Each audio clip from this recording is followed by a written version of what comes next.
another edition of Leading and Growing Your Real Estate Business. Coach James Shorty, aka Shorty, and welcome to another edition. So before we get underway, make sure you press subscribe and like, and even throw in a review so you get notification on the next episode that drops. Very excited about today. Today, we've got a good mate of mine, Nathan Lewes from Asset Base.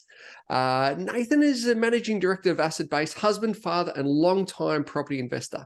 Nathan's been working across the property industry for over 15 years, building his own portfolio and helping hundreds of clients build theirs with great success.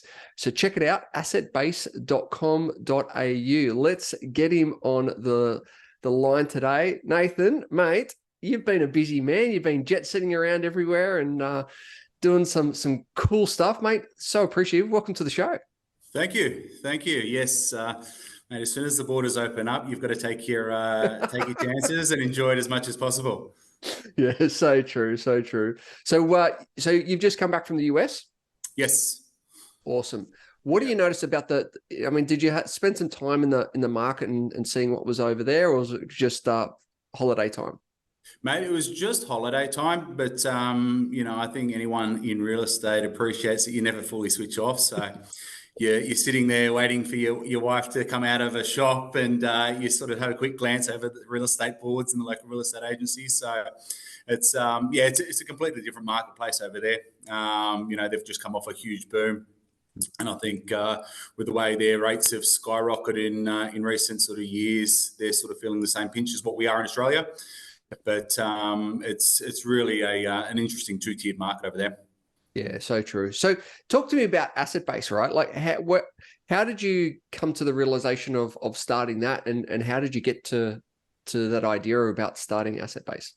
Yeah, so I got into real estate from an early age, started to invest myself, and started working with a few of the bigger guys, your Ray Whites and Colliers, looking for that segment of the market that I enjoyed. The real estate market has a fair few different segments, and I sort of managed to shift myself into that investment space.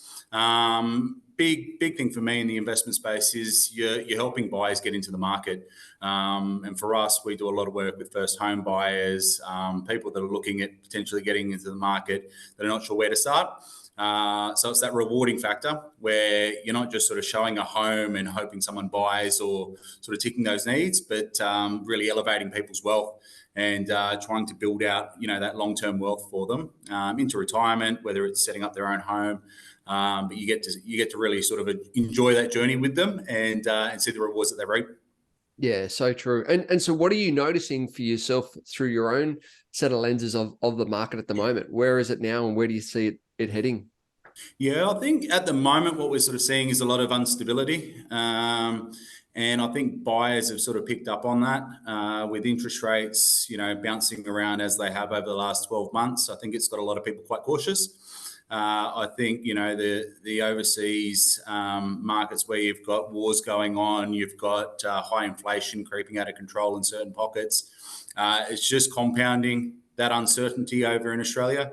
And then you sort of throw in, obviously, the turmoil that we've had in the last sort of 3 years with supply chains, COVID, and everything else in between. I think, most industries are sort of feeling the same pinch where I know I need to do something. I know that the market's continually moving and it's moving in the upward direction. What do I do? And who do I sort of speak to? So I think, over the next 12 months, we'll continue to see that sort of uncertainty in the market. And it's really sort of just educating people to, again, focus on what the longer term goal is and not the short term bobs and weaves that we've got going on at the moment. And that's so true, right? Because if you hindsight is a wonderful thing. If you think about it, looking back over the time, it's like, oh, I should have done it back then, even though maybe it was turmoil back then. But if you look at your long-term strategy, as you know, properties are a great way to invest, and particularly taking the confidence that you guys do and have with your education, of your knowledge, and where someone may be unsure of to invest, where to invest, how much to invest, and all those key questions, where you've got the information, the expertise and the guidance to take people on that journey. So taking that in consideration, who are the types of, you mentioned like people getting into the market, but you've got some clients that you've helped repeated deals over the years. Like that part is continuous growing, isn't it too? Exactly right. Yeah. And I think, we've sort of come to a point in time where everyone's after that get rich quick scheme. If you could create a drug that could, save people from putting on weight, it would be a sellout because people don't want to work on that long-term strategy. We were working on it previously, but in property, it's the same thing. Growth happens over time. It's how long you hold the asset. And for a lot of people, it's getting yourself into the market as early as you can, and then just watch it continually grow. And it's educating people on how to actually leverage that. And I guess cut through a lot of the misconceptions that are passed on from, old Barry at the barbecue or your mum and dad. And, a lot of the time the media as well, where you're sort of seeing every 12 months, 24 months. I think every real estate agent can attest the front page of the news hits and it's 30% drops, 40% drops.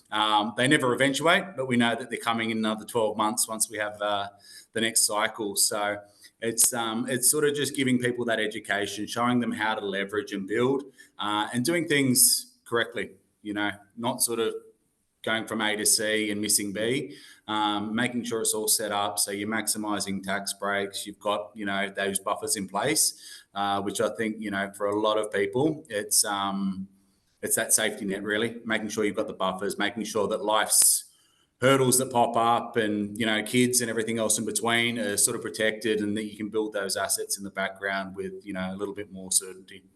Love it. Love it. It's so true, right? Everyone's got their viewpoint of property. If it's Oh, yes. spread around the barbecue or your mums and dads, everyone's got, oh yeah, well, I know this and someone did this down the road. It's just like, oh, everyone's got a viewpoint around it. It's quite funny. Well, actually. and it changes so quickly. Information that you're getting secondhand from mum and dad, interest rates were at 18%.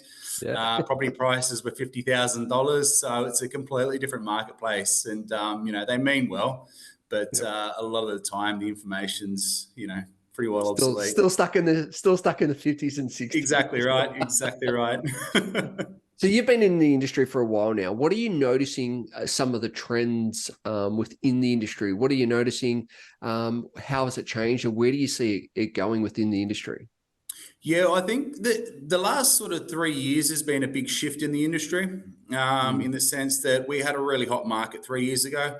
There was a fear of missing out. Everyone wanted to rush in. And because interest rates were so low, you had buyers basically just with open lending. So, to give you a bit of an idea, from the start of when interest rates started to rise to where we are now, people's borrowing capacity has dropped anywhere from 30 to 40%. Wow. So if they were looking down the barrel of buying $1 million property, they're now in the marketplace looking at a $600,000 property.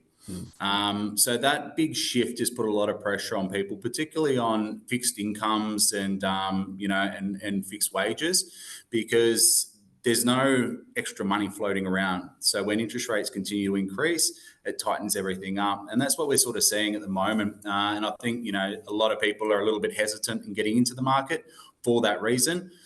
So our shift has always been on, I guess, education, but our shift's now swinging towards educating people on how to get into the market, not necessarily buy a property and set it all up, but how do you get into the market? What are we working towards in terms of savings? What do we need to do to clean up our credit scores in terms of getting finance? How does the finance side of things work? Because a lot of people are struggling on entering the market, not necessarily on being able to build out their portfolio. So I was doing that groundwork with a lot of buyers up front. And if they can get into the market, we know that property prices have continued to rise this year, and they'll more than likely continue to rise next year on the back of, strong migration, lack of supply, and, unfortunately, high demand. So the fundamentals are all there. It's just how do I get into the market? And as we said earlier, it's long-term growth. Love it. Fantastic. So I'd love to find out what goes on between our guests' ears and how do they work on themselves and find out a little bit more about them personally. So I want to find out what are some of your things that you do for you? Like how do you work on your mindset, for example? What are some of the key things you've talked about before around your exercise and things like that? What do you do for you? Yeah, I think my big driver, and I'm quite lucky, is when I set a goal, I zone in on it, and it's almost a relentless pursuit until I get it. Which some people have, some people don't. It works for some, and it doesn't work for others. But it's really making sure that you've got those goal sets, so that when you are showing up for work, when you are showing up at home, you're working towards something. Otherwise, you just become this sort of floating mechanism that doesn't really go forward or backwards, which is, a fear of mine. So it's consistently moving forward and working towards, the next step. And, that sort of reiterates back into what we teach people as just continually building and leveraging, and not sort of sitting still. And outside of that, obviously sport is a big one for me. So growing up consistently, I played every sport under the moon. I thought I might have been the next best thing in baseball, and that wasn't true. And injuries slowly took a hold. So it's continually just finding that little avenue where you can have that hour in the gym, sort of, de-stress, clear your head, zone out, and then sort of get back into it all and kick things off again. Yeah, I love it. And so you also you got busy business, busy household. Like, how do you manage your time? What are some of the things that you do so you're showing up and you're doing what you need to be doing in relation to kicking those goals? Yeah, it's old school. I'm a big believer in a notepad and pen. Love it. So for me, I wake up in the mornings. Generally, it's being woken up by a 2-year-old, whether it's slap in the face or a wet nappy to the head. But you're up early, you're having a coffee, and it's mapping out your day. And I think if you can sort of map out your day, have your points of what you're trying to achieve, you sort of cut those off throughout the day, and that's where you hit that end goal where you finish the day and you go, you know what, got this, and this, nailed it. Pretty happy with myself. But without that guidance, I think it's quite easy, particularly in today's sort of life, where you get distracted and this thing pops up and that thing pops up. And you can quite easily lose your day, and you sit there and go, geez, I haven't done anything, and tomorrow's going to be a whole lot worse. So I think it's really sort of just mapping out your day at the start of the day. Yeah, so good. And so if you look at what we'd like to do is do a 60-second quick quiz to find out some favorites. You ready to go? Yes, the hot seat. Here we go. Favorite movie? Training Day. Ooh, I love it. Denzel Washington. Love it. Favorite food? Big fan of a nice steak. Or the guilty pleasure is when we go away, both my business partner and I, both wives don't like Indian. So we get Indian, a nice bottle of red, and get it really spicy. Love it. Favorite holiday destination? Anywhere coastal. The wife and I love the beaches. She's from Spain. So Spain, the Mediterranean, obviously got back from Vegas, which was beautiful. So anything coastal and anything that's hot. Beautiful. Morning routine. Do you have a morning routine? Just alluded to that. It's normally being woken up at the crack of dawn. No, just mapping out the day. I enjoy a few coffees before I get into the office, on the back of being woken up early. So coffee, nice. Waking up, and mapping out the day. All right, fantastic. Do you have an evening routine? Not necessarily. My evening, I do enjoy just zoning out on the couch for a little bit. I generally like to check my emails as well. I know it's a bit of a conversational topic, but I find that if I can go through and sort of cut through all the emails the night before, you start the day fresh. You've got all your headaches out of the way. So yeah, probably cutting through the emails. And I've got the luxury where once I do go to sleep, as soon as I hit the pillow, I'm asleep. So I don't sort of stay awake with issues. Yeah, nice. Do you have a most embarrassing moment? I'd say there's hundreds and thousands out there. But I've always said it's only embarrassing if you find it embarrassing. And realistically, if something pops up and it is embarrassing, everyone forgets about it after a while. So, no. Very true. Very true. And if you could choose 5 inspirational people to have dinner with, who would they be? And they can be dead or alive. I've thought about this one. So I obviously like a bit of a laugh. So I was going to go down the path of Robin Williams, Russell Brand, Bill Burr, Kevin Hart, and Dwayne "The Rock" Johnson. I Yeah, think that would be a that would be very, a very interesting evening. I love it. Do you have a biggest regret? No, I wouldn't say regrets. I would say that I regret probably not extending holidays. I thought about it, and every time I'm sitting by a pool waiting for checkout, you sort of think, "Oh, geez, I regret not putting an extra 3 days on this." Yep. But no, you can't regret anything in life. You just got to keep moving forward. Love it. And if you're Prime Minister for the day, what's one thing that you would change? Oh, a day's not enough. A lot of these prime ministers have had 8 years and they haven't done very much. So Yep. I think I'd sort of wind back and make sure there's a bit of accountability with government. To be honest, I think it's quite wishy-washy at the moment, and there's no real accountability on spending, particularly when you own a business and you're in the private sector. Very true. Best piece of advice? Best piece of advice, I'd sort of say, mate, invest while you're young would be a big one, because I think people let it run too late in life. Travel as much as you can, and always show up. Love it. And I think always showing up is a big one, because you don't know what door's going to open. So yeah, always show up, do your best, and you'll reap the rewards. Yeah, so true. So true. So what's coming up for the future? What do you got what do you got working on? What are some projects, and what does the next 6 to 12 months look like for you guys? Yeah, it's been exciting. So, we're building our own home. So that's sort of taken a big chunk of time. It's exciting. You got the dream home, the wife and kids are excited. They've all mapped out their bedrooms and everything. So we've got that in the background. Obviously, being an investor, I've just been investing in the background. So again, it's been an interesting 3 years, but still a firm believer that invest when you can. So we've been actively investing over the last sort of 3 years, and finally seeing all that come to completion.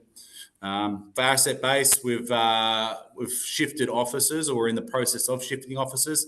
So I don't do anything lightheartedly. It's all in. So redecorated the office, and we've got all that happening over the next couple of weeks. And I think coming into the Christmas break, it'll be just enjoying a bit of downtime. Really sort of enjoying the time with the kids, enjoying time with the wife, and building a lot of good memories over that period. Yeah, beautiful. And so how can the audience get in contact with you? What's the best way? Yeah, best way is through Asset Base. So you can jump on the website, www.assetbase.com.au, or reach out personally to nathan@assetbase.com.au. As I said, moving offices down to Cogra, which will be a nice little space for us. But again, operate across the country. So always around for a coffee or a cheeky beer. Fantastic. Guys, check it out, assetbase.com.au. Some great information there. And Nathan, mate, once again, thank you for your time, your energy, and your expertise for today. Appreciate it. Thanks, James.